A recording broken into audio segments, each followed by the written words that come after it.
Nagyon sok izgalmas programot terveztünk nektek, egészen az elmélyült énekgyakorlástól, a laza és kötetlen közös zenélésig mindenféle dolog lesz a palettán. Fogunk nektek előadásokat tartani, fogunk menni közösen kirándulni, meg nagyon-nagyon sok érdekes dolgot csinálni együtt.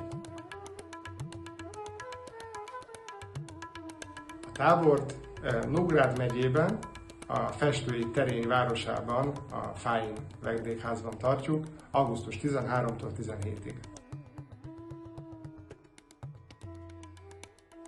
Természetesen lehet hangszer nélkül is jönni, ugyanis fogunk ritmuskántást tanulni, fogunk egy csomó olyan dolgot csinálni, ami nem hangszeres dolog.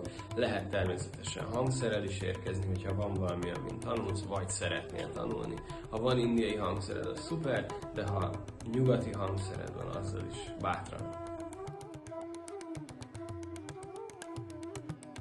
Szuper, hogyha már ismered a zenét, viszont a táborunkat úgy építettük fel, hogy mindazok számára is hatalmas nagy újdonságokat rejtsen, akik már jól ismerik a zenevilágát, viszont hogyha még sosem tanultál zenét, ugyanúgy nagyon hamar be fogsz tudni éleszkedni közé.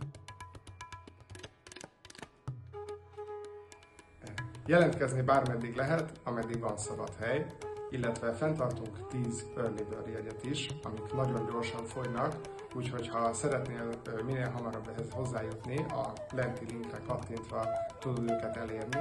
Várunk titeket szeretettel!